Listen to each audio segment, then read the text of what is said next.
Hello everyone. आज के video lecture में हम के मैप के ऊपर कुछ क्वेश्चंस को सॉल्व करके देखेंगे। तो देखिए अब हमें यहाँ पे क्या गिवन है।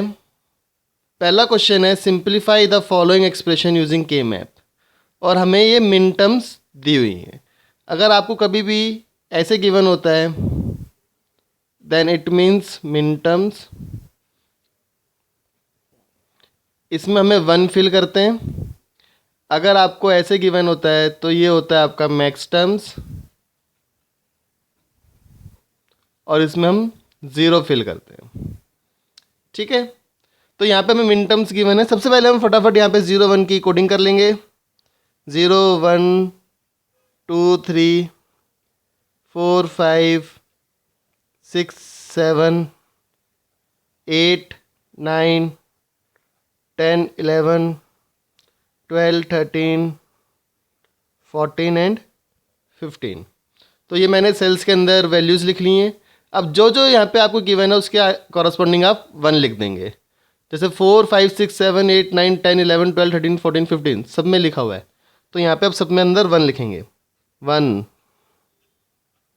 तो ये जितने भी हैं यहाँ पे सबके वैल्यूज़ हमें गिवन है, तो ये सारे हमारे 1 हो गए। अब मुझे इसे रिड्यूस करना है यूजिंग के मैप। तो देखिए सबसे पहले तो हमें क्या करना है, पेयरिंग करनी है। अब मैं क्या इन सबको एक साथ पेयर में ले सकता हूँ? कितने हो जाएंगे ये? 1 2 3 4 5 6 7 8 9 10 11 12। क्या मैं 12 का पेयर बना सकता हूँ? नहीं, क्योंकि मैं कितने का पेयर बना सकता हूँ? सिर्फ 2 की पावर n एडजेसेंट सेल्स का। दैट मीन्स इसमें हम मैक्सिमम कितने का पेयर बना सकते हैं? 8 का, क्योंकि 8 कितना होता है आपका? 2 की पावर 3। तो एक जो पेयर बनेगा वो तो ये बनेगा 8 का, ठीक है। और जो दूसरा पेयर बनेगा वो ओवरलैप होता हुआ बनेगा, वो बनेगा आपका ये। तो ये दो आपके पेयर्स बन गए इसमें। अब देखिए पेयरिंग के बाद हम रिड्यूस फॉर्म में कैसे लिखते हैं। तो जो रेड वाला है, जिसको मैंने रेड से मार्क किया है, उसका हम लिख रहे हैं यहाँ पे। देखिए लिखना कैसे है इसको, आपको देखना है सबसे पहले इस ग्रुप में कौन सी वेरिएबल्स की वैल्यू चेंज नहीं हुई है। अब अगर मैं इसको यहाँ पे देखता हूँ, यहाँ से यहाँ तक, तो सारे वेरिएबल्स की वैल्यू चेंज हो गई, क्योंकि सी बार से शुरू होते होते हम सी तक पहुँच गए। ऐसे ही डी बार से शुरू होकर हम डी पे भी पहुँच रहे हैं इस ग्रुप के अंदर, पूरा जो है यहाँ से यहाँ तक। तो इसलिए इधर से तो कुछ भी वैल्यूज़ नहीं आएगी। अब इधर देखते हैं, इधर क्या चेंज नहीं हुआ? इधर सिर्फ आपका बी चेंज नहीं हुआ है, क्योंकि ए तो वैल्यू चेंज हो रहा है। तो रेड का जो सिंप्लीफाइड एक्सप्रेशन आएगा वो आएगा बी। ऐसे ही ग्रीन का अगर हम देखेंगे तो क्या आएगा? यहाँ से यहाँ तो सब कुछ चेंज हो रहा है, बट यहाँ पे क्या चेंज नहीं हो रहा? ए। तो जो आपका फाइनल आउटपुट आएगा वो आएगा B plus A, and this is your answer. देखिए कितना सिंपली आपने इसको सॉल्व कर लिया without using any Boolean algebra.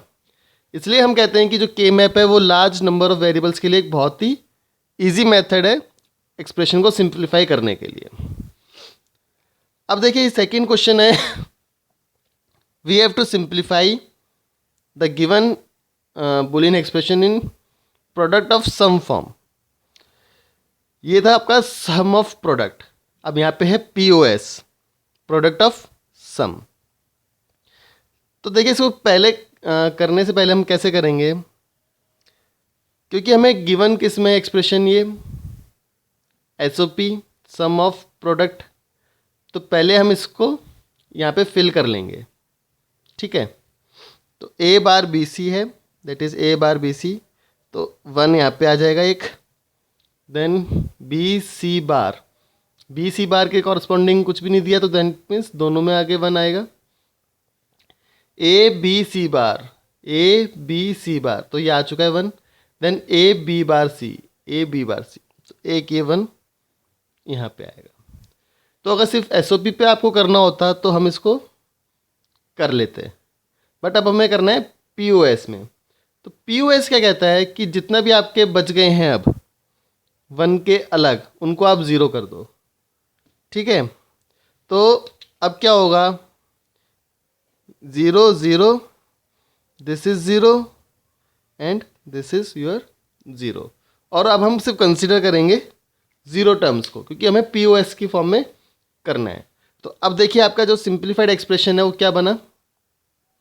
हाँ, मतलब पेयरिंग किस किस की होगी, एक तो आप इसका पेयर बना सकते हो, देन एक पेयर हम इसका बना सकते हैं, और एक ही पेयर बनेगा सिंगल ज़ीरो का। ठीक है, तो अब अगर हम इसका सिंप्लीफाइड एक्सप्रेशन लिखेंगे तो क्या आएगा, इसको हम जो लिखते हैं वो लिखते हैं एफ डैश करके।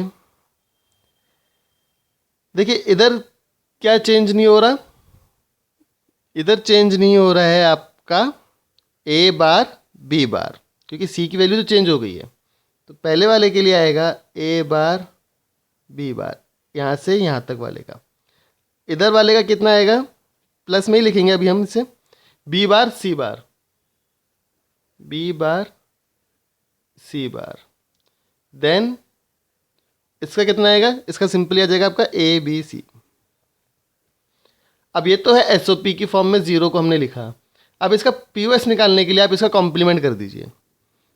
तो अगर मैं इसका कॉम्प्लीमेंट करूँगा तो कितना आएगा, डी मॉर्गन्स लॉ अगर आप यूज़ करेंगे तो ये आ जाएगा मेरा ए प्लस बी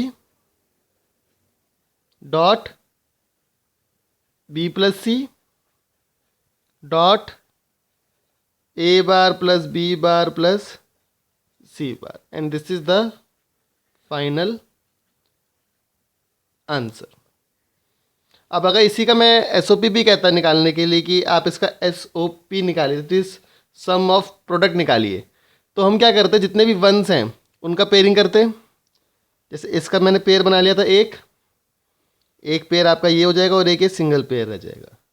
तो अब अगर इसका आंसर मैं लिखता एस ओ पी की फॉर्म में तो क्या आता आपका, देखिए यहाँ से यहाँ पे क्या चेंज नहीं हो रहा, ए बार बी, तो ए बार बी प्लस इधर क्या चेंज नहीं हो रहा है आपका, बी सी बार, बी सी बार प्लस, और ये कितना लगेगा, ए बी बार सी। तो ये आपका आंसर होता है A bar B plus B C bar plus A B bar C S O P के लिए। ठीक है, तो इस तरह से आप एस ओ पी और पी ओ एस को डिराइव कर सकते हैं, सिंप्लीफाई कर सकते हैं। थर्ड क्वेश्चन है जिसमें मैंने डोंट केयर बिट का यूज़ किया है। डोंट केयर बिट आपकी कुछ भी हो सकती है, 0 और 1 कुछ भी हो सकती है। तो अब ये क्वेश्चन गिवन है हमें, एफ ए बी सी मिन टर्म्स गिवन है और डोंट केयर बिट्स गिवन। तो पहले तो फिल कर लेते हैं।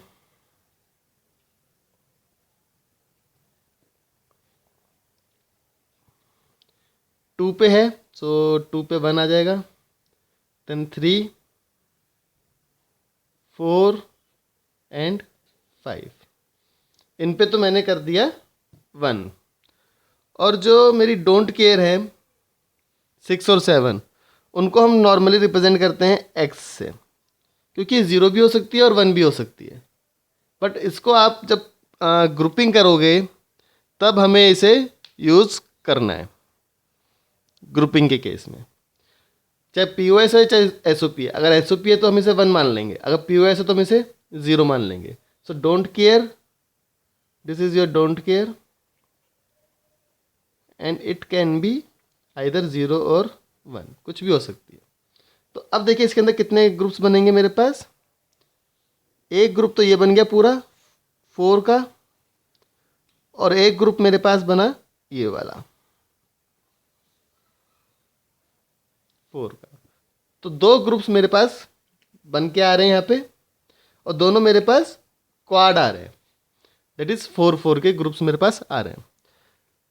तो अब अगर हम देखते हैं इस वाले का जो सिंप्लीफाइड एक्सप्रेशन आएगा वो कितना आएगा, देखिए यहाँ से यहाँ क्या चेंज नहीं हो रहा, दोनों वैल्यूज चेंज हो जा रही हैं तो कुछ नहीं देखेंगे। यहाँ पे क्या चेंज नहीं हो रहा है, यहाँ पे मेरा b की वैल्यू चेंज नहीं हो रही है। तो इसका जो सिंप्लीफाइड एक्सप्रेशन आएगा वो आएगा b, और इसका कितना आएगा, यहाँ से यहाँ तो सब कुछ चेंज हो रहा है बट यहाँ पे कुछ चेंज नहीं हो रहा, तो यहाँ पे है सिर्फ 1 यानी a। सो a, तो जो आपका फाइनल आंसर है y that is a plus B, and this is your answer. तो in this video, I have solved 3 different kinds of questions of K-map. In the coming videos, I will be solving more such questions for the practice purpose. Thank you for watching the video. Please subscribe to the YouTube channel for more such tutorials. Thank you.